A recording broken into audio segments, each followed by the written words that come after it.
Yo, what's up? Chris Simms here, and I got a special guest, Zac Taylor, head coach of the Cincinnati Bengals.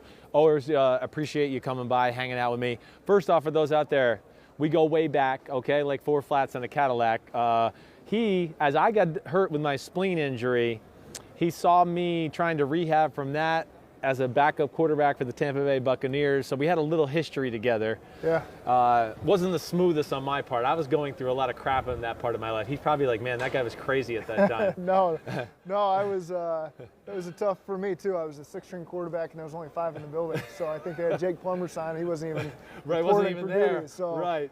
Trust me, I was only there briefly, but appreciate you always being great to me. No, you did a great job in your first year, and listen, I'll be the first one to say, like, you know, I was skeptical about your hire. Like, you were one of those guys where I said, man, this guy's a head coach in the future. I didn't think it was coming yet. Sure. You know, what was it like year one? I mean, just kind of give us an overview of your first year as an NFL head coach. Well, there's a lot of things that come your way, adversity-wise, and you know what's going to come. You don't know how it's going to come. But you just got to build the culture the right way starting in April, and we felt like we did that. Our players believed in the direction we're going, what we're trying to achieve. Second half of the season, we certainly felt like guys settled into our schemes, and we found a better way to utilize some of the guys we had around. So, right. A lot of optimism for us going into year two. Yeah. Players believe it, coaches believe it. Sure. It's an exciting time to be a Bengal. Yeah. When do you feel comfortable? Because I even asked like Cliff Kingsbury and a few other coaches, and they were like, I'm still in the process of really kind of feeling comfortable and all that. You know, was there a point during the year where you're like, okay, I'm into my routine, I got this, I feel good? Every week was a little bit unique for us. Right. And so I really feel like starting now, this offseason 2020, second time going through everything, now you start to feel a lot more comfortable and makes it a lot easier. The pressure of being winless, right, and dealing with that, okay? I mean, that's got to be some weight on your shoulder. You know, I know from my buddy Kyle Shanahan, his first year he started at 0-10, and I know it was like wearing on him. Yeah. You know, give people some insight to what it's like. You know, with the ownership looking over you, they're expecting a new win from their hire and all that. What's that like? Well, you put a lot of pressure on yourself. Yeah. And so the more it goes on and you don't win any games, you certainly feel that pressure. You don't feel it early in the season, but as the season gets going, you sure do. And to get the first one off your back, you know, to get that first win does take that pressure off. Now you can go play and be a little looser. The players felt that a little bit too as well. Yeah.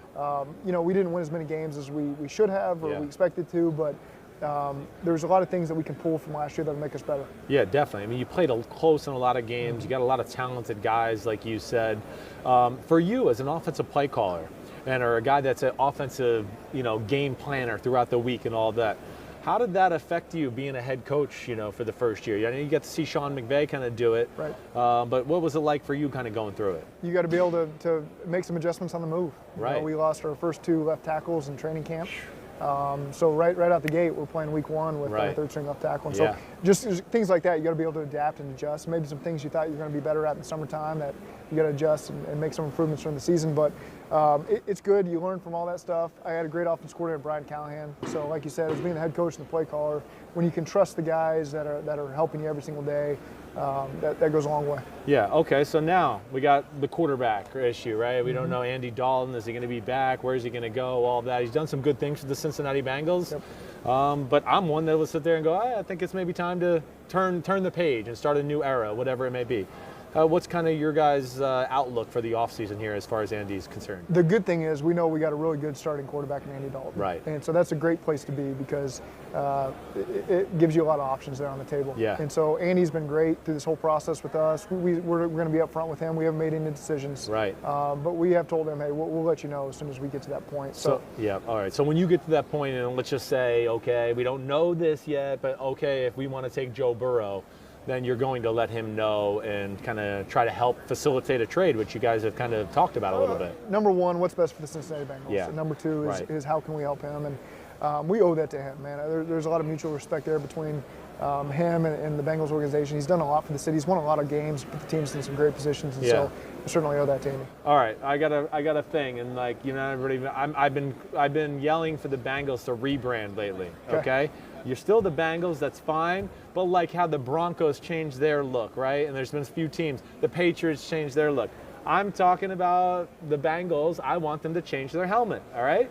I know you probably can't speak on this, but I mean, did you ever hear anybody on the team roster, anybody say anything about that? I mean, anybody ever talk about? Like, this is the first I've heard of it. You've heard first? I'm banging the drum all off season so far for a rebrand because I like you and I'm rooting for you and I feel like it'll help the organization, give them a new look.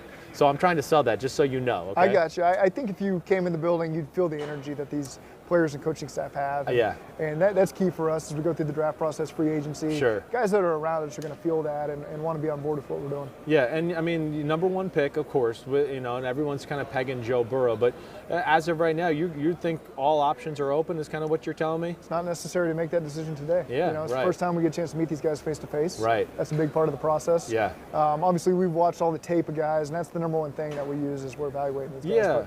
But, we got 2 more months to make that decision. I know. Everyone wants it done today. It's not necessary. We'll go through the process and do our due diligence. Well, tell people that. Like, I'm always intrigued by that as far as people don't realize, coaches, you've probably been looking more at free agency players than you have the draft. Like, have you really got to study a lot of these guys yet or just have a good little feel? You get a chance to balance both of it, you know, and we certainly, the number one priority is free agency because that's going to come up sooner than the draft. Right. So you make sure you can put that to bed, and then we've done a great job evaluating all these guys that are at the combine. We get to coach the Senior Bowl, so we got a chance to see a lot of guys there. But sure.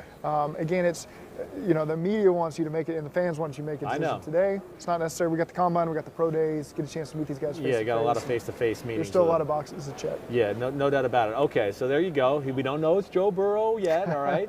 The rebrand, Chris Simms style, where he's not on that. He says the energy's fine. He said screw off Chris Simms. Okay, I like that very much, all right? See, this is Zac Taylor. That's why he's a damn head coach. That's why I'm on TV. All right, year 2.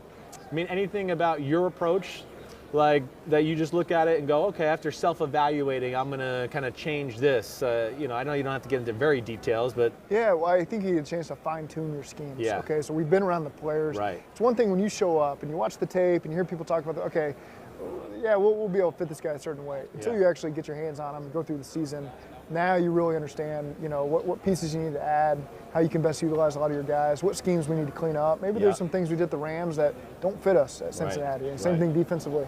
And so that's the great thing about going through this offseason is you get to fine-tune it. When the players show up in April, we'll be ready to roll. Well, and I want to remind people, I mean, you were a late hire. It was hard for you to put your staff together last year. I mean, that was tough, and you did a lot of great things. You really did. Like, I have friends who are coaches and things like that, and we talked about your game planning. They were always shocked about, okay, here I am about to go into a team meeting or a coaches meeting, and we're talking about the game plan, and, I got to do this, or this player needs me. Like, how do you balance that? That's where I look at head coaches, and I'm just like, you almost got to be like life coaches and coaches. That's probably the part that is going to come your way, but you can't prepare for it until you actually go through a season of it. And certainly learn a lot in that area, but it's important to have coordinators that you trust. Yeah. And Darren Simmers, our special teams coordinator, has been there a long time. He's now our assistant head coach, so I get a chance to lean on him because he knows the organization, knows all the players, can help me in those situations. And I trust Louis Anarumo and Brian Callahan that when I'm away, the schemes can keep moving forward and they can prepare for practice and all that stuff, and then I jump back in when I can. So you can handle those other details, have guys you trust, and then you're there to save the day or add your 2 cents if you need to. Yeah. All right, you the man, Zach. I appreciate it. Thanks, Zac Chris. Taylor, Bengals head coach. Watch out for the Bengals this year. He's not into my rebrand, okay? I'm still going to keep selling it, but watch out for the Bengals. They got some talent, and they got the number 1 pick. Yep. Thanks, Chris. You the man.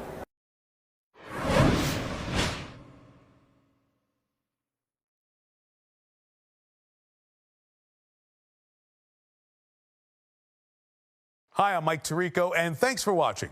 Make sure to hit subscribe for the latest news and highlights from NBC Sports.